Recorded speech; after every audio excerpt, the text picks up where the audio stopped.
Bonjour. Écoutez, on va commencer pour ne pas prendre de retard d'emblée. Et donc, bienvenue à ces déjà quatrième journée annuelle de Fil-Foi. Donc, un court rappel sur le programme, enfin, qui est à votre disposition sous forme papier.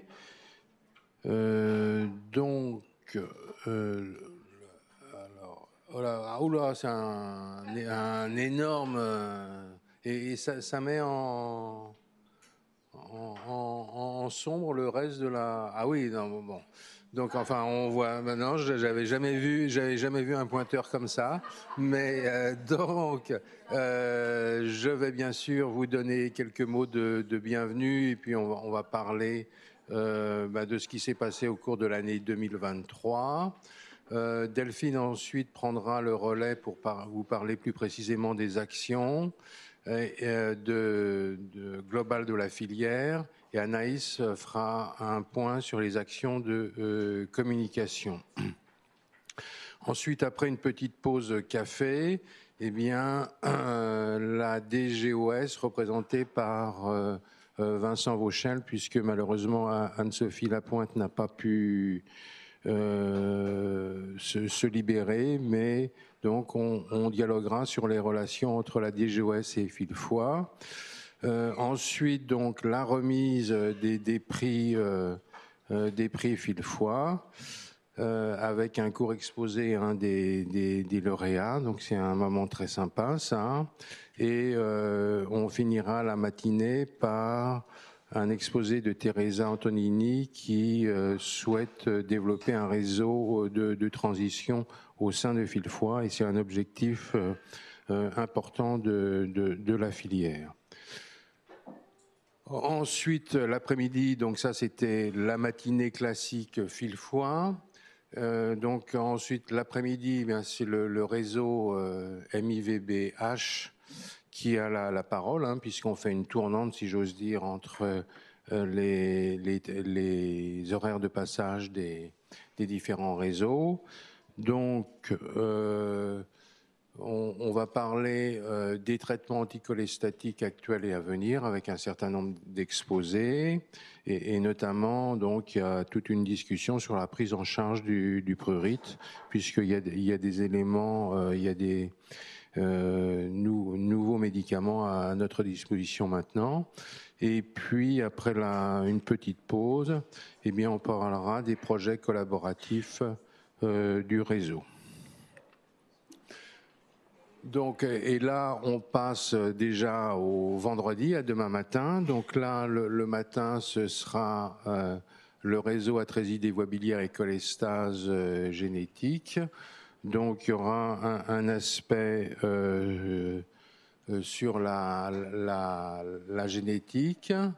Et ensuite, dans la deuxième partie de la matinée, un focus sur différents thèmes, donc le déficit en MDR3, déficit en alpha-antitrypsine et un point de l'AMFE, notamment sur le carnet de santé. Et puis, on va finir en beauté, si j'ose dire, avec les maladies vasculaires du foie. Donc là, il y aura des exposés sur la vie de ce réseau, et puis notamment un point sur les études en cours qui sont nombreuses comme d'habitude.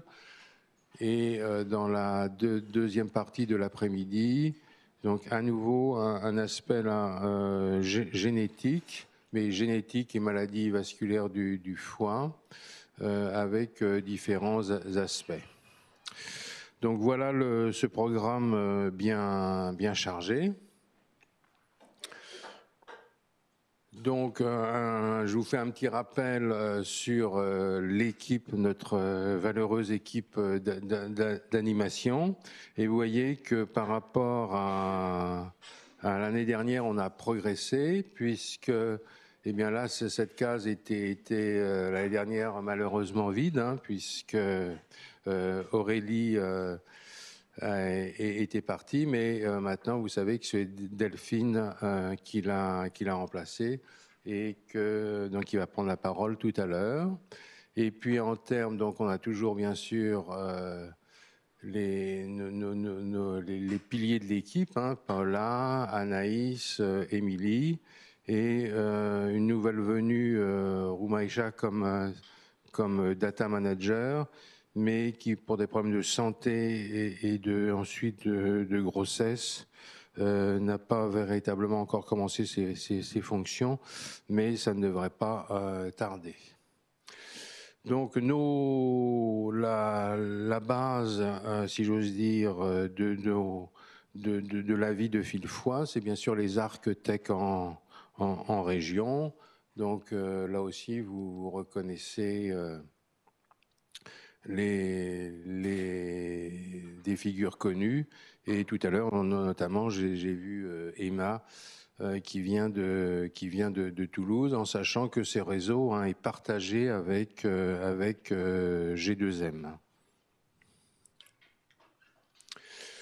Donc, alors, notre équipe a bien sûr participé à de nombreuses réunions. Donc, je vous fais grâce des détails, mais donc le comité de directeur, le comité de pilotage, le comité scientifique, le comité pédagogique, des groupes de travail. Et puis au sein de chaque réseau, il y a même des réunions spécifiques. Mais on essaye de ne pas passer uniquement notre temps en réunion donc, et d'agir. Donc, bien sûr, l'année dernière, le gros morceau, ça a été bien sûr la labellisation ou la relabellisation des centres de référence. Donc ça, Vincent Vauchel nous en parlera tout à l'heure, mais on peut quand même dire que donc globalement, sur l'ensemble des centres maladies rares en France, quand même eu dépôt de 677 dossiers. Et donc, il y a 603 centres qui ont été acceptés. Donc, ce qui veut dire qu'il y a eu plus 28% de centres de référence constitutionnels ou coordinateurs à accepter. Et nous, donc, mais vous voyez qu'on est modeste puisque par rapport à la somme des dossiers déposés, nous on avait déposé 20 candidatures avec 300 coordonnateurs bien sûr et 17 constitutifs. Donc on va revenir sur les résultats, sachant que l'arrêté vraiment de labellisation qui a été promis en novembre, donc là on commence à nous dire que ça sera peut-être début décembre. Enfin, il est quasiment officiel, on nous a dit que ça ne bougerait plus. Et le jury, donc avec dans ce langage DGOS merveilleux, donc elle disait que pour les centres qui n'ont pas été retenus, le jury avait insisté sur l'importance de la recherche et des publications. Donc c'était une cause assez importante de non-sélection comme centre constitutif. Et la DGOS suggère de rester dans cette dynamique de relabellisation pour la prochaine fournée, mais maintenant, ça sera dans 4 ans. Donc, l'arrêté de labellisation, ça devrait être qu'en décembre. Et concernant le financement des nouveaux centres constitutifs, ça sera abondé en C1 2024, donc première circulaire. Alors, concernant plus spécifiquement Fil-Foix, vous voyez, vous avez une colonne, comment on était en 2018, précédente labellisation et maintenant où on en est. Donc, je vais d'emblée sur l'ensemble de Fil-Foix. Donc, il y a toujours les 300 coordinateurs qui n'ont pas changé, Bicêtre, Beaujon et Saint-Antoine. Et en termes de centres constitutifs, donc on n'avait que 6 centres constitutifs. On est passé à 10. Et en termes de centres de compétences, donc alors tout réseau confondu, on est globalement stable en passant de 68 à 70. Donc plus spécifiquement concernant les réseaux, donc pour les maladies vasculaires, là, donc, et alors en saumon délicat, c'est les nouveaux centres qui ont été donc labellisés. Donc pour MVF, Bicêtre reste centre constitutif, mais le nouveau venu, c'est Tours.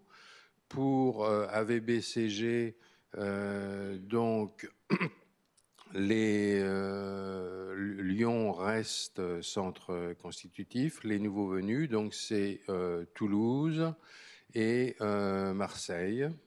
Puis il y avait le cas particulier de Necker dont on sait les difficultés de fonctionnement. Donc là, il a été relabellisé, mais il nous a bien été dit qu'il y aurait une clause de revoyure à 1 an pour voir si les actions avaient pu, des actions de, si j'ose dire, de régularisation avaient été mises en place, et on sera vigilant sur ce plan-là, parce que notamment l'association de patients avait un peu tiré la sonnette d'alarme. Pour MIBVH, donc les nouveaux centres sont à nouveau Lyon, Bicêtre et le CHU de Nantes, alors que Paul Brousse reste également centre constitutif. Donc vous voyez que malheureusement, il y a eu une augmentation du nombre de centres, mais toutes les candidatures n'ont pas été retenues. Et en particulier, ce qui nous a beaucoup chagriné, c'est que deux centres jusque-là constitutifs n'ont pas été relabellisés, c'est-à-dire Grenoble et Lille.